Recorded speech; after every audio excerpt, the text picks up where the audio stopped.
उनके प्रत्याशी चुनाव हार गए हों, तो ऐसे में तो ये चिराग मॉडल इस बार खुलकर मजबूती से एनडीए के साथ है। तो सोचिए इस बार इनको कितना नुकसान होगा। मैं मुख्यमंत्री तो नहीं हूँ कि 6 महीने इस गठबंधन के साथ रहूँ, 6 महीने उस गठबंधन के साथ रहूँ।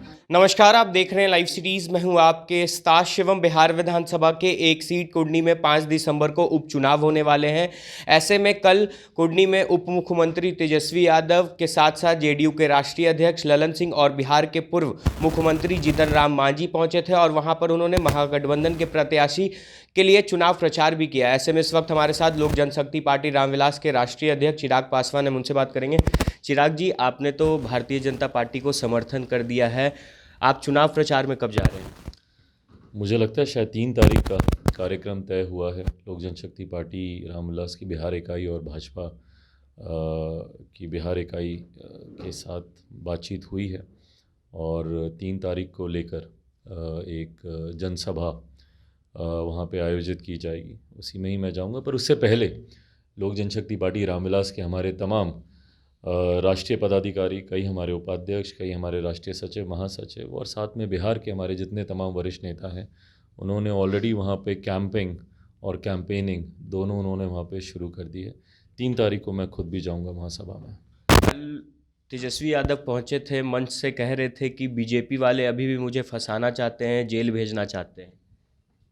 देखिए, अब राजनीतिक मंच है, राजनीतिक आरोप प्रत्यारोप लगाए ही जाएंगे और इस बात की शिकायत आज से नहीं, लंबे समय से उप मुख्यमंत्री करते रहे हैं। उन्होंने इस बात की आशंका हमेशा से जाहिर की है। बिहार विधानसभा में भी उन्होंने कहा था, भाई जमाई, कुछ इस तरीके की बात उन्होंने सीबीआई, ईडी इन सब को लेकर कही थी। बहरहाल मैं उन शब्दावली का मैं समर्थन नहीं करता, बट ठीक है भाई, अगर आप सही हैं तो आपको डरने की ज़रूरत नहीं है। पर आज की तारीख में जब आप चुनाव में उतरते हैं तो चुनाव में चुनावी मुद्दे होने चाहिए।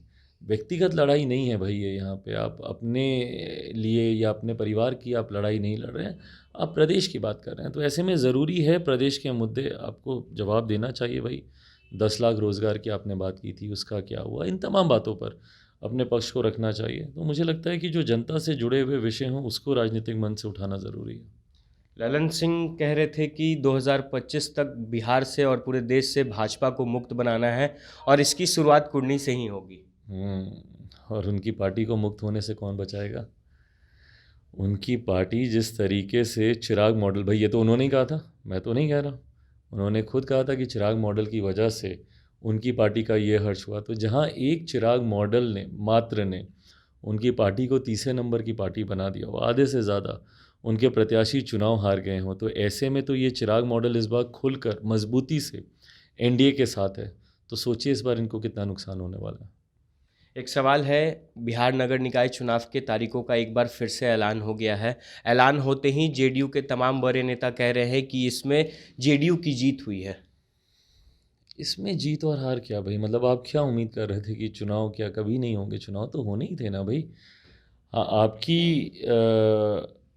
आपके द्वारा डाले गए एक विषय की वजह से ज़रूर चुनाव स्थगित हुए थे, और वो भी एक ऐसा विषय जिसको आप जानते हैं कि भाई संवैधानिक तौर पर कई चीज़ों को मान्यता, जिस बात को हमारा संविधान नहीं देता, उसमें आरक्षण की सीमा भी एक विषय है।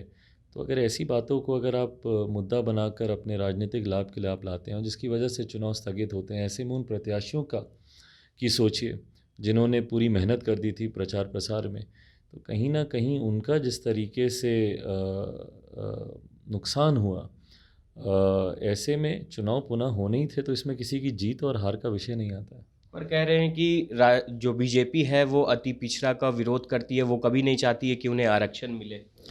भाई पिछड़ा अति पिछड़ा का की जो विरोध की राजनीति जो ये लोग करते हैं, संवैधानिक दर्जा इस कमीशन को, इस आयोग को दिलवाने का काम इसी बीजेपी की सरकार, एनडीए की सरकार में ही किया गया है। बहरहाल भाई, ये राजनीति जब आप प्रदेश के मुख्यमंत्री होते हैं तो वर्ग विशेष की राजनीति नहीं होती। आपको पूरे प्रदेश के 13 करोड़ लोगों के हित, उनकी बेहतरी कि आपको चिंता करने की ज़रूरत है, पर जो लोग ये जात पात धर्म मज़हब की राजनीति में उलझ के रहते हैं, उनकी सोच ही वहीं तक सीमित हो जाती है। एक आखिरी सवाल, आपकी वापसी एक बार फिर से एनडीए में हो गई है। आपने कहा था कि कुछ दिन के बाद फिर से देश के गृह मंत्री अमित शाह और प्रधानमंत्री नरेंद्र मोदी से आपकी मुलाकात होगी और एक फ़ाइनल बातचीत होगी, तो क्या वो मुलाकात हो गई और जो फ़ाइनल बातचीत थी वो अंतिम दौर में है? भाई अगर अंतिम दौर में अगर हो गई होती तो शायद मैं गठबंधन की घोषणा करता। फ़िलहाल अभी जैसा मैंने कहा कि बातचीत अभी चल रही है। गुजरात के भी चुनाव हैं, दिल्ली में भी एमसीडी के चुनाव चल रहे हैं, बिहार में हम लोग भी व्यस्त हैं उपचुनाव को लेकर। और मैं किसी जल्दबाजी में नहीं हूँ भाई। गठबंधन का फ़ैसला एक बड़ा फ़ैसला होता है। इसमें कई पैरामीटर्स हैं जिसको ध्यान में रखने की ज़रूरत है।